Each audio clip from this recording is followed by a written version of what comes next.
Hey everybody, Mad Ring King 1119, and in a video I posted last month, my tribute video to Chris Crocker in commemoration of the 10th anniversary of Leave Britney Alone.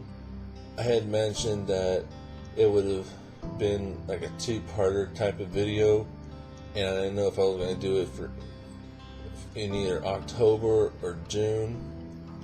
But I decided to do it today, which is National Coming Out Day, and I know I've mentioned this in several of my videos, but I'm bisexual, and I wanted to tell my story. Ever since I was real little, I've always been attracted to women. I mean, there was this friend of my aunt's that I remember I used to be a huge flirt with her. Like, I remember being in the back seat of the car with her. I don't remember where we were going, but I remember I had my arm around her, being all flirty with her, and even going into my teen years, when I started early teen years, when I started developing my same-sex attraction, I still had a thing for women. I say maybe around like 11, 12 years old, I started getting these feelings, like these unusual, at the time, unusual feelings. Like, I had a friend who lived right across the street, and he was maybe a year or two younger than me, and for some reason I just kept getting this urge to like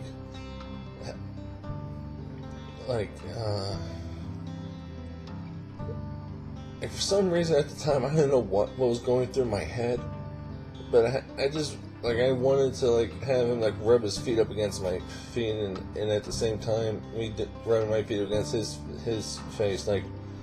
It was weird. It was fucking weird, but somehow that was somehow I got aroused to that. I don't know. But it wasn't until maybe I was 13, 14 years old when my same-sex attraction really started to develop.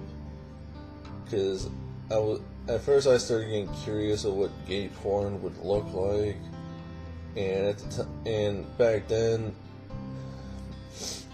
we had the flip phones, and those that had the internet was shitty. So I was barely able to look at pictures from Google, and I couldn't be on that long because mobile internet usage back then was ridiculous, and also at the time, going through puberty, I had a serious porn addiction. I once racked up my grandma's cable bill constantly ordering a porn, seriously, and I was chafed.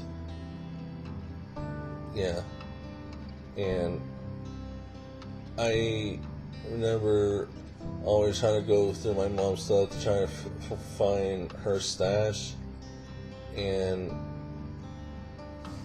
I remember one night I actually found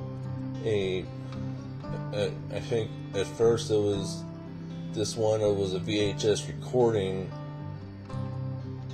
of a gay porn, but then I found a feature-length gay porn video, and that's when my confusing period, where I didn't know if I was completely gay or if I was bi or whatever, but the attractions were always inside me. But at that time, I didn't know what I was, because with my mental health diagnosis, mentally I developed slower than normal people. Like, by the time I was 15, 16, I was still like mentally like a 12, 13-year-old. And I didn't really like I didn't really start getting caught up until I was like 18 years old, where like I knew what I liked, that I liked men and I liked women, but my porn addiction was still fucking serious, because I had a laptop, and I destroyed that laptop because my laptop was completely filled with porn. Like, I'm talking about, it's like I gave my computer HIV porn, where by the time it was done, every time I would log into my stuff, as soon as it would start booting up all the thing, I would keep getting a Windows Explorer is not responding, restarting error all the time, and no matter what I would click on, nothing worked. By age 19, like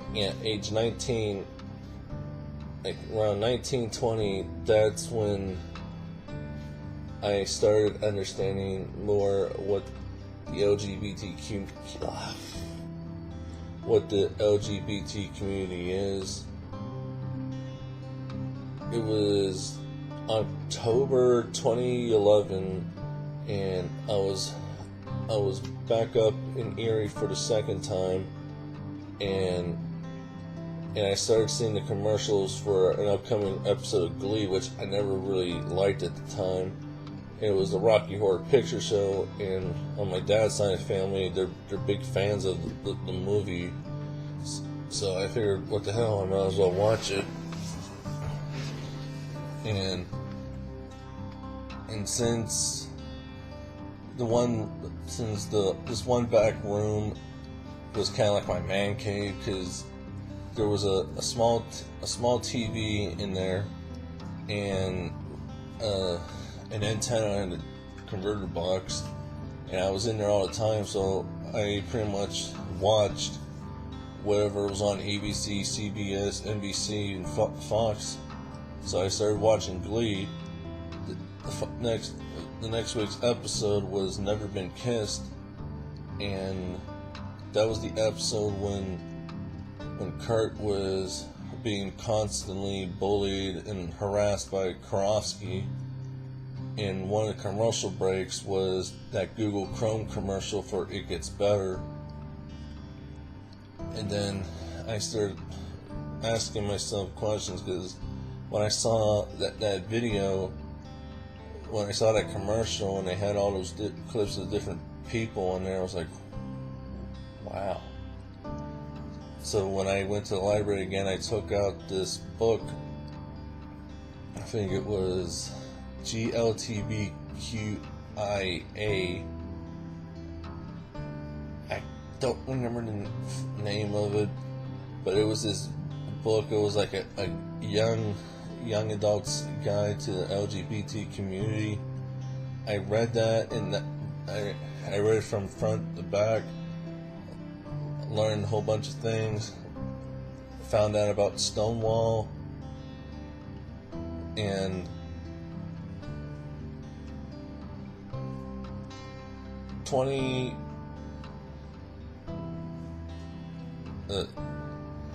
I made a mistake on the year of the Glee episode. It was 2010. 2011, came back home, but I was like 10 miles from downtown, and I started getting caught up on things. I joined a collab channel on YouTube. Well, a couple of collab channels because they kept getting taken out because of lack of activity. But I started watching this one channel called Your Gay News, hosted by Bradley Voorhees, and every day I was becoming more and more aware of what was going on in the community, whether it was the hate crime, suicide, web series, anything like that. I learned from YouTube, and around that time that's when I realized that I know what I liked, that I am bisexual, because as much as I have attraction to women, the attraction to men is right there as well. In 2012, I got my apartment, and group home type of thing, and my first couple months I started looking around to see because I was curious what gay bars there were in my city, Pittsburgh, and I came across this website called gaycities.com, and it had several lists of bars, community centers, events, and stuff like that. Saw the bars, but I was 20, so I couldn't go into bars, and I didn't really feel like at the time risking getting in and not being carded. But March that year, I saw on their outrageous bingo. I was like, this might be fun. So I went to outrageous bingo, which is gay drag bingo, where they have a drag show at intermission,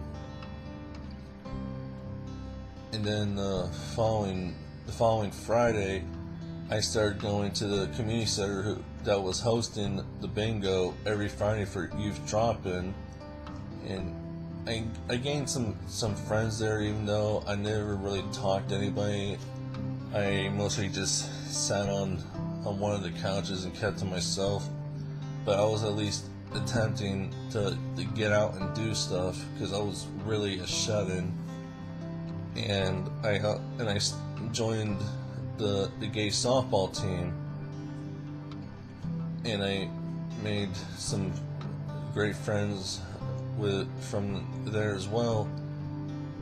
And when they had their opening day kickoff bash at this bar, 5801 Video Lounge, before I had to leave to catch the bus, it was one of the greatest days I had in a while, because it was the first time in a while that I really felt normal, because I completely fucked up my teen years through stupid shit that I did, and now that I was actually on my own, it was great putting myself out there, trying to talk to some people, and all that stuff. And that year was the first year the first time I marched in Pride and went to Pride, and it was awesome. And several months later, I met someone, and we've been together almost 5 years now. Yeah, we have our ups and downs, but it's been a crazy 5 years for me, being out in the community, all that, having a normal life. I kind of want to say it gets better, but the thing is, the bullying that I experienced was from 4th grade up to like up to 7th grade, but it wasn't because of that. They made fun of me because they suspected I was slow, I had glasses, and I was chubby. I got hit, I got spit on, and all that shit. But the violence, the bullying and violence for being queer, I've never experienced that, so that I can't really say it gets better, because I don't know, because I never had to go through with that. But I say, for those that are watching this, the young folk that's watching this, I say, as you get older, it does seem to get better, because in high school, there's a bunch of, quite frankly, there's a bunch of fucking assholes out in high school that just don't give a shit, because mostly everybody in high school are fakes. It's hard to tell who's your actual friend. I never actually had a real high school experience, but I've heard stories. I've seen it through alternative school and all that. But as you start to get into adulthood, where you're actually on your own, more than likely nobody gives a shit. Because in high school, you're there every day for 4 years, and you don't have a choice. But when you become an adult, you're on your own. You make your own choices on where you want to go, what you want to do, and all that stuff. You know who you want to be with and all that. To quote what RuPaul said in season 5, as gay people, as queer people, we get to choose our family. So my advice to you guys, just don't give a fuck what people say, and just be yourself. And I'm not advocating violence, but if somebody is trying to get violent with you, get some friends together and beat the crap out of them. But happy National Coming Out Day. I hope this video has shed some light on you guys, and hopefully it will help at least one person. Thank you.